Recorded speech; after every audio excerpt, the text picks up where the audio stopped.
Bismillahirrahmanirrahim. Selamat datang di Kepo Kirim.email podcast bersama saya Fikri Fatullah. Seperti biasa Kepo didukung oleh Kirim.email, layanan email marketing yang kami desain khusus untuk pebisnis di Indonesia. Gunakan kode kupon Kepo untuk mendapatkan diskon berlangganan Kirim.email. Jangan lupa ya, Kepo KEPO. Buka Kirim.email, itu alamat website. Tulis Kepo saat mendaftar untuk mendapatkan diskon khusus 10% dari kami. Nah, ini episode yang sangat spesial. Saya rekam ini dari kamar hotel di Bandung setelah kemarin kami kopdar ya, kopdar Kirim.email yang pertama setelah 4 tahun ya berjalan. Ini tahun kelima Kirim.email, dan inilah yang akan saya bahas di episode singkat ini. 4 hal yang saya pelajari dari 4 tahun membangun Kirim.email ya. Jadi mungkin insight dari 4 tahun. Jika Anda berbisnis sudah lebih dari 4 tahun ya boleh di skip lah ya. Tapi jika Anda ingin mendengarkan cerita-cerita dari saya ya monggo ya. Katanya 50% bisnis itu tumbang di tahun pertama. Jadi lewat tahun pertama aja saya sudah alhamdulillah bersyukur banget ya, karena setengahnya bisnis yang mulai bareng saya itu teorinya itu sudah tidak ada ya. Terus 90% selanjutnya itu akan hilang di tahun ketiga gitu loh. Wah, itu angka yang mengerikan lah ya. Intinya kemungkinan bisnis itu untuk dia tidak bertahan hidup sangat tinggi. Jadi ini kita sudah di tahun kelima ya, mungkin saat Anda dengar ini sudah lebih mungkin ya. Kita sudah di tahun kelima, maka ya alhamdulillah banyak sekali lah pelajaran. Jadi sehingga saya kalau disuruh ningkatin 4 itu agak menantang ya. Tapi ya lagi karena kemarin abis kopdar Kirim.email yang bahasannya podcast untuk bisnis, saya jadi ingin rekam podcast ya. Nah, pelajaran pertama adalah yang saya pelajarin ya setelah 4 tahun, bahwa saya dulu belajar sebelum ini yang saya pahami adalah bisnis itu bangkrut saat kehabisan uang cash ya. Ternyata salah. Pemahaman saya salah. Ternyata bisnis itu bangkrut saat kita menyerah gitu loh ya. Foundernya menyerah. Ya lagi ya, ini jangan konyol juga ya. Artinya kalau memang bisnis itu tidak layak diperjuangkan ya sudah gitu loh. Lebih baik memang dimatiin saja ya. Tapi ya saya melihat banyak sekali ya hal yang masih bisa diperjuangkan di Kirim.email. Jadi saya perjuangkan, dan Kirim.email pernah kehabisan uang cash, dan tidak satu kali ya, beberapa kali kehabisan uang cash. Alhamdulillah qadarullah itu belum bangkrut, belum tutup ya. Jadi bisnis bangkrut bukan karena kehabisan uang cash, tapi karena founder yang menyerah ya. Dan ya qadarullah ya, mungkin ya Allah bisa membangkrutkan bisnis dengan banyak cara, tapi ya tidak semata-mata karena foundernya ya, tapi ya ikhtiarnya ya. Maksudnya kalau kita lihat dari sisi dunia, sisi ikhtiarnya si founder atau si leader dalam bisnisnya ya, itu mungkin pengaruhnya besar. Ya, jadi itu yang saya pelajarin. Kalau ya ada beberapa titik mungkin ya dulu saya rasanya tuh kayak wah ya Allah, ini kok gini banget lah gitu ya. Nyari duit aja kok gini amat ya. Pernah saya mikir gitu dalam 4 tahun ini, berapa kali mungkin yang sudah kita krisis banget, cashnya habis. Jadi sampai di titik dimana beberapa orang di Kirim.email butuh budget ini itu, saya bilang nggak ada karena emang duitnya habis, nol, habis ya. Pernah cuma 70.000 dari rekening kami, pernah cuma 100.000 ya. Jadi ya sisi positifnya adalah saya nggak deg-degan kalau uang cashnya Kirim.email menipis sekarang. Udah nggak deg-degan kayak dulu lagi. Dulu tuh sampai hampir susah tidur gitu loh ya. Kalau cash udah nipis banget tuh susah tidur. Sekarang ya udah masih sisa berapa lah gitu.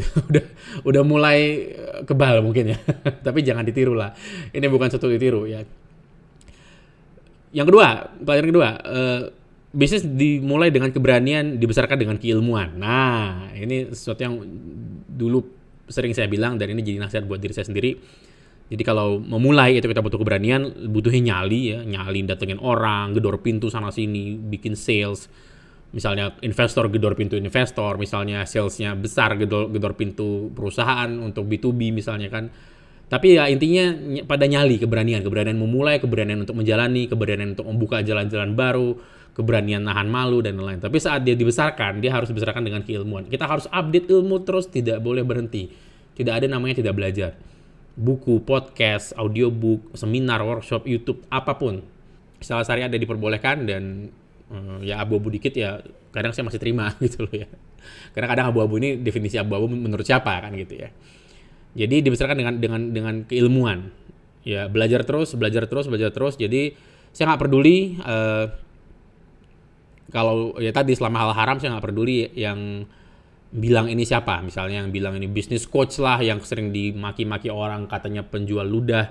Saya nggak gitu penting. Selama yang dia bilang bermanfaat untuk bisnis saya, bermanfaat untuk saya akan praktekin, saya akan jalanin. Dan kalau itu proven, itu berhasil, ya sudah ya. Maka saya nggak akan gitu memandang siapa dia gitu loh ya. Banyak sekali saya terima nasihat dari orang-orang yang tidak pernah menjalankan bisnis, apalagi bisnis SaaS ya, software as a service seperti kirim.email. Banyak sekali saya terima nasihatnya dan jalan ya. Termasuk dulu podcast ya. Saya pertama kali menerima nasihat podcast itu dari orang yang tidak menjalanin bisnis, tapi justru dari orang media yang punya latar belakang broadcast di radio ya.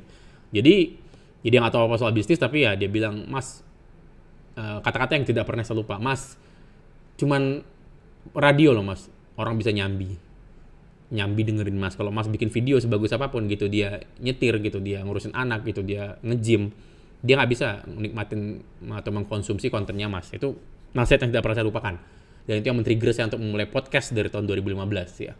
Intinya mulai aja dulu, itu nanti kita sambil jalan kita pikir. Nah itu cocok untuk memulai banget. Memulai jangan terlalu banyak planning, itu juga salah buat saya, terlalu banyak analisa. Tapi kalau sudah jalan, Anda bilang nanti kan itu kita cari jalannya biar apa, nanti mulai aja dulu, nanti kita sambil jalan kita pikirin, itu wah berantakan. Apalagi kalau timnya sudah lewat dari 5-6 orang ya, itu berbahaya. 3, kerja remote lebih efektif daripada kerja berkantor. Nah ini yang saya pelajarin, dan ya mungkin saya salah, tapi dan saya pelajari dan saya perhatikan ke teman-teman saya yang punya kantor kerjanya, yang mungkin skala bisnisnya masih sama dengan kirim.email ya, atau mungkin yang di bawah gitu ya. Tapi yang di atas kirim.email saya yang belum punya pengalaman ya, yang sampai 2000 karyawan saya belum pernah mengolah 2000 karyawan. At least sampai yang di titik ini ya, di titik sekarang ini saya ngerasa kerja remote. Setelah kami 4 tahun kerja remote dan ada setahun kami nggak ada meeting sama sekali, itu jauh lebih efektif, hemat waktu, tidak macet. Wah luar biasa ya. Kami sudah banyak sekali ngebahas kerja remote di podcast ini, jadi nggak akan saya bahas lagi. Jadi silahkan ke kirim.email/remote, itu salah satu episode yang paling populer di kirim.email podcast ya. Silahkan dengerin itu ya. Nah ini yang terakhir, yang keempat, mungkin agak kontroversi ya, bahwa dari semua leverage atau daya ungkit dalam bisnis, mungkin Anda belum familiar dengan daya ungkit dalam bisnis. Ada banyak daya ungkit dalam bisnis, ada uang, investasi, itu daya ungkit yang paling besar mungkin ya. Terus ada teknologi, itu juga leverage. Tapi ada SDM, leverage yang yang buat saya bukan leverage terbaik. Nah ini dia, bahwa SDM itu, jumlah SDM tepatnya saat ini itu terlalu dilebih-lebihkan sama orang. Nah ini pelajaran yang saya pelajari di 4 tahun ya. Saya nggak gitu ya, mungkin ini agak kontroversial ya, mungkin ada yang bilang, wah jadi Mas ngerekrut nggak perlu banyak-banyak, gimana kalau saya harus produksi Mas. Nah ini konteksnya adalah di kirim.email ya, bahwa kami bekerja dengan tim yang sangat irit, tapi ya alhamdulillah bisa berjalan menurut saya ya, walaupun banyak yang harus diimprove pasti, tapi cukup efektif. Jadi SDM adalah terlalu overrated, terlalu dilebih-lebihkan. Di titik ini saya sudah sangat mengurangi nanya ke, misalnya lagi obrolan lagi kopdar kayak kemarin, saya sudah sangat mengurangi nanya, timnya berapa sekarang, itu sudah mulai saya kurangi sekali. Dan kalaupun saya nanya itu, tujuannya bukan untuk mengetahui skala bisnisnya, bukan, karena skala bisnis tidak bisa dinilai dari jumlah SDM, apalagi kalau bisnisnya software seperti SaaS seperti kami ya. Jadi SDM terlalu overrated, SDM terlalu dilebih-lebihkan ya. Gunakan leverage yang lain ya. Gunakan leverage yang lain. Ada banyak sekali bentuk leverage ya. Dan buat saya yang paling kuat apa gitu ya, kalau paling lemah SDM, yang paling kuat apa? Currency ya, nilai tukar terkuat di bisnis itu bukan uang, tapi bargaining power. Kekuatan untuk negosiasi, bargaining power. Bargain itu kan negosiasi ya. Itu adalah paling power currency terkuat ya. Ini yang saya lihat berulang polanya di beberapa tempat, termasuk di kirim.email mungkin ya. Beberapa kali saya terpaksa, saya bukan orang yang suka abuse of power, tapi ada kalanya di mana saya emang harus menggunakan power, terutama saat-saat tertentu lah ya, saat-saat krisis, saat ada piutang yang harus ditarik, itu saya gunakan. Ya, terpaksa gitu loh. Ya bukan sesuatu yang saya sukai, saya nggak suka. Kayak preman pasar gitu ya, nagih sana sini, saya nggak suka. Tapi saat datang waktunya, maka ini bukan masalahnya apa yang saya suka atau tidak. Ini masalahnya bagaimana perusahaan bisa bertahan, dan salah satunya adalah dengan power. Jadi currency atau nilai tukar tertinggi dalam bisnis buat saya sekarang ya, ini setelah 4 tahun ya. Mungkin di tahun ke-10 mungkin pelajarannya beda lagi, tapi ini 4 tahun ini adalah bukan uang, tapi bargaining power. Ya, contoh McDonald ya. Anda nggak akan mungkin dapat ayam lebih murah dari McD karena mereka punya bargaining power yang sangat kuat. Ya, uang berperan besar dalam bargaining power itu mungkin, tapi ada banyak cara untuk mendapatkan bargaining power seperti itu. Itu aja mungkin dari saya. Gunakan kode kupon KEPO untuk mendapatkan diskon dari kirim.email, itu alamat website. Buka kirim.email, tulis kode kupon KEPO untuk dapat diskon semua berlangganan kirim.email. Sampai ketemu di episode selanjutnya, insya Allah. Saya Fikri Fatullah. Assalamualaikum warahmatullahi wabarakatuh.